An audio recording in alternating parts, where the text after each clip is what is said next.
Hi, thank you so much for checking out our Midnight Shorts and for sticking around for our Q&A. Please join me in welcoming our filmmakers.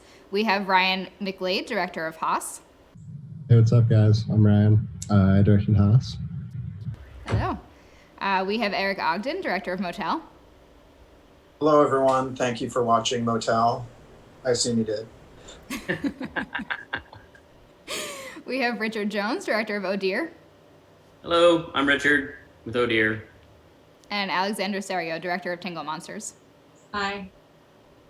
Well, thank you all for joining us. I want to dive right in because the Midnight Shorts are always one of my favorite Blockster program. They're just so fun and you never know what you're going to get. So I want to go through and learn how everyone came up with these ideas because they are so unique and I love them all. So Ryan, let's start with you and Haas. So I had wanted to make a film.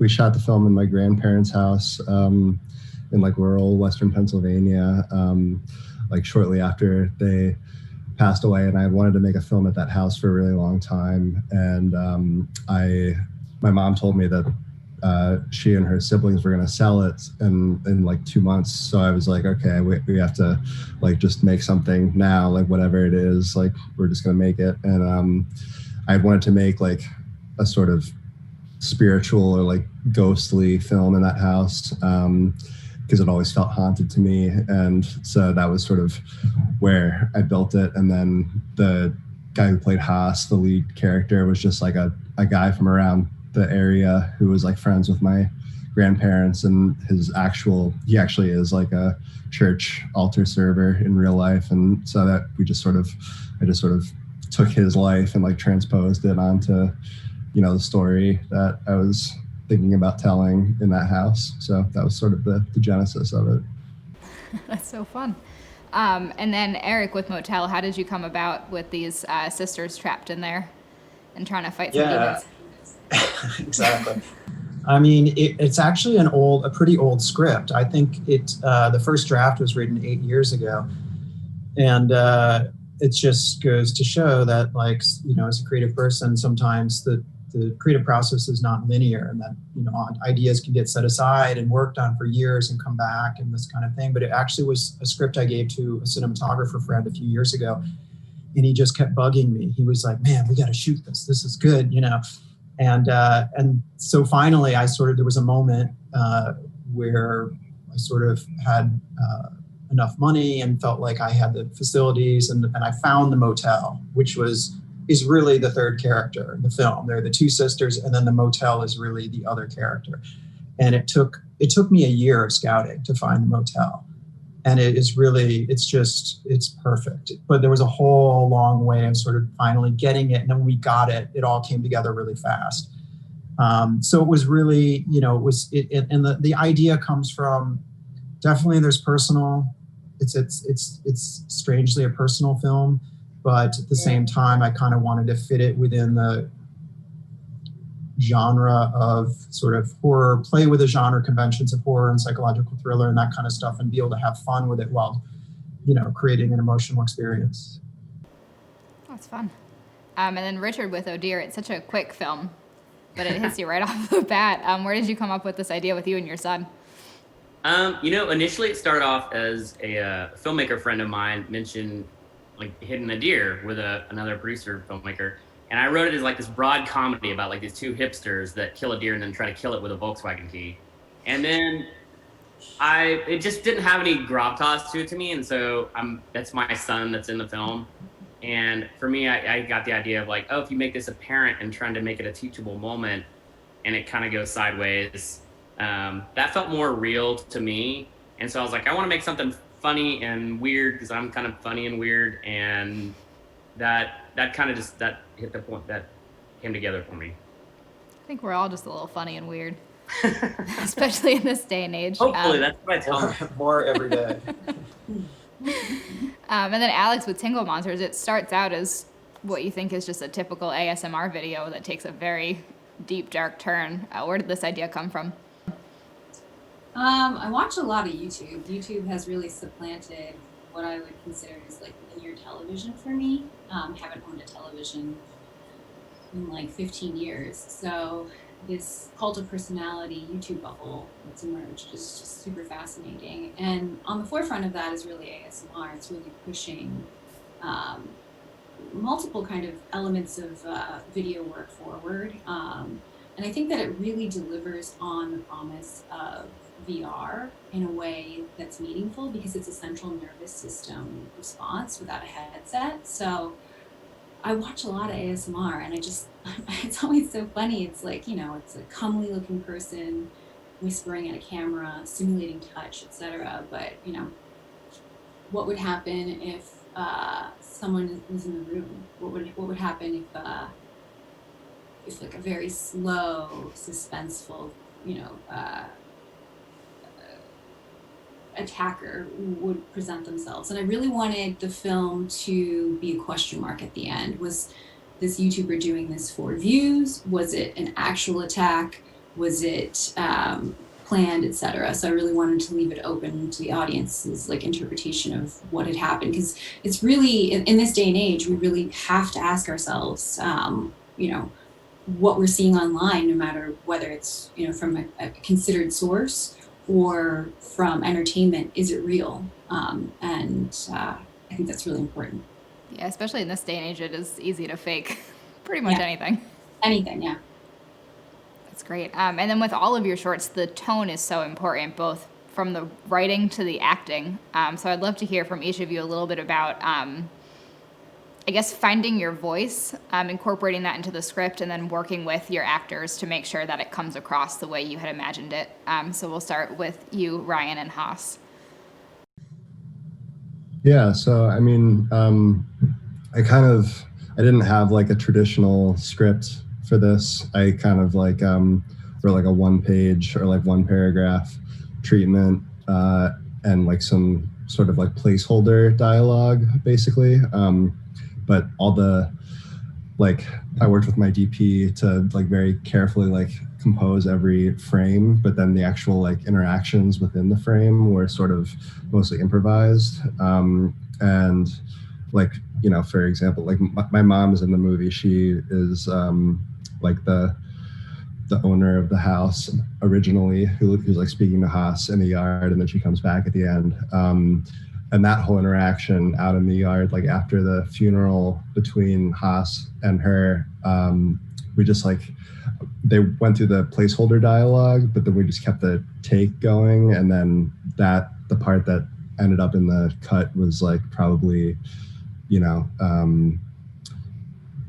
6 or 7 minutes into the take or something. they just kept talking. And that was like when they finally got to that place of like that authenticity that I was hoping for. That was like the moment that we picked. And then, that was kind of Haas's, like, I kind of wanted him to be a sort of like capture like the sort of discomfort of like daily interaction for him. And so him like speaking to the waitress at the diner and speaking to the visitor who shows up out of nowhere is sort of just like, I spoke to him a lot about just kind of trying to, not add any like affection to his performance, or like, just kind of speak as you would normally speak, even though the situation is sort of fanciful. But yeah, that was sort of the ethic that we had through the production. I love that all these interactions just came about from pure natural places and they weren't scripted, because there's such a lack of emotion and so awkward almost that it makes me very happy that it's also natural. Yeah, no, I definitely wanted the like emotion to just like be below the surface a little bit, but yeah. And then Eric, you were talking about how the motel is a third character in and of itself, but how did you work with the two actresses? And even the whole film's got like a blue tint to it, just to really set the mood and get the horror factor all the way up. Yeah, so sort of two different things. I mean, the visual sense was very, I'm a photographer professionally, so I had a very strong, sort of aesthetic sense. I knew what I wanted and sort of the look of it and all this kind of stuff, being very particular about that. But then the working with the actors, they had two very different methods of working.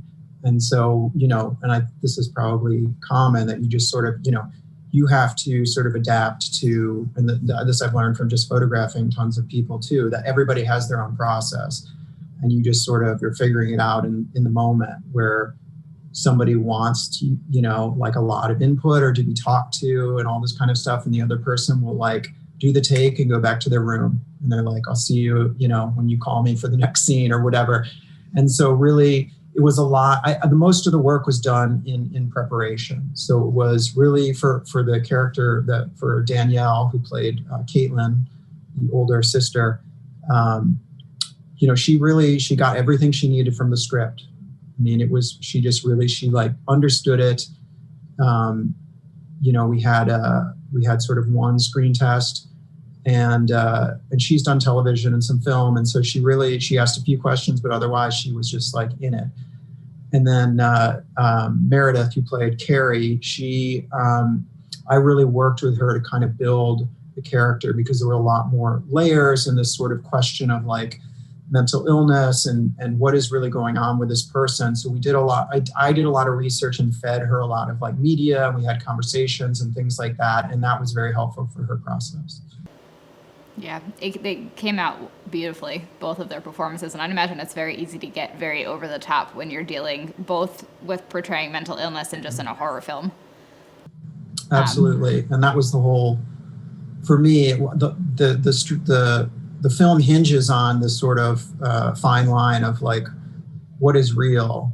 What is the audience led to believe? Whose reality is actually reality? So I wanted it to be very grounded. For me, my favorite horror films they always build a really strong world in advance of crazy stuff starting to happen, like The Exorcist or whatever. There's a very believable world that is built before things start to go off the rails.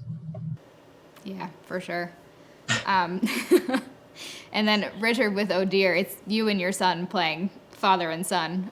Was it always your intention to cast yourselves in that? And how did you two work together and play off each other to bring this script to life?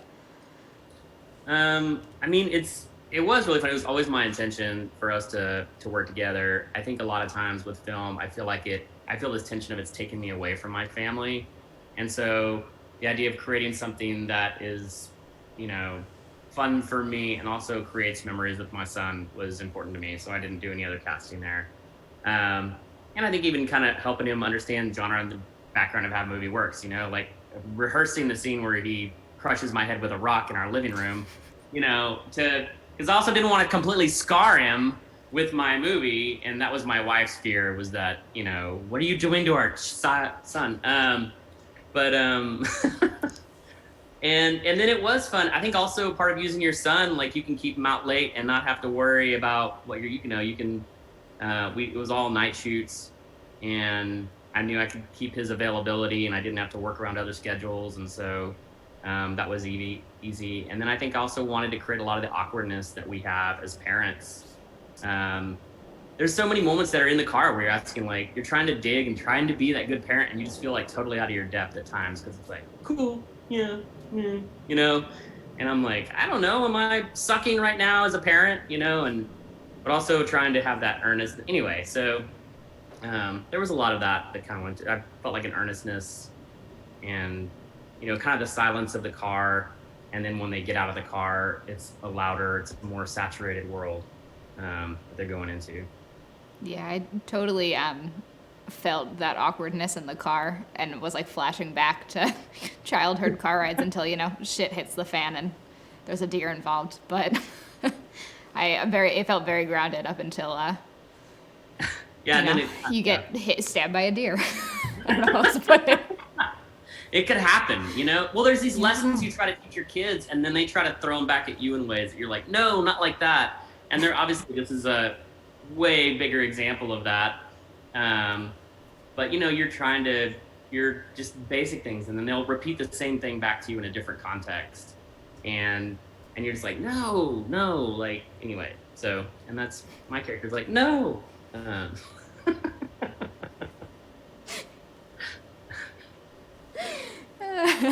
And then Alex, you cast yourself in your film as well, and I know your producer, I believe, was the intruder. So what was it always your intention to play this character? And I would imagine with such a small, simple setup, what was the process like for you of getting into this character's head and going from there?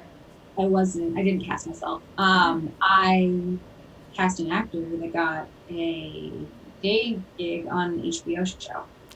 And in order to keep my production timeline, I just stepped in and I did it. I had prepared a very lengthy playlist for this actor to like really understand ASMR, and I knew that there wasn't enough time to cast someone and have them like imbue the role with the necessary kind of understanding of this world. So I just stepped in and I did it, and it's really hard for me to watch the film because of that, because I wasn't planning on any way, shape, or form when I wrote it or doing it, but I did it. And I don't even think like I had to do a transcription of the audio for a festival so that they could make it accessible to all audiences. And I learned my lines that day, even though I'd written them, I hadn't memorized them. So it was kind of a little of an out of body experience, actually, having to do that. And since there's like a written chat that is very important to the film, it's really the star of the film, actually. People think that Dee is the protagonist, but really I feel like the protagonist almost is the voyeur. You're watching what's happening on screen, and the chat is intrinsic to that. So, estimating where certain momentous chats would be. I knew that I could get around like timing issues with a lag. So there's a lag in the film where it's like a buffering issue.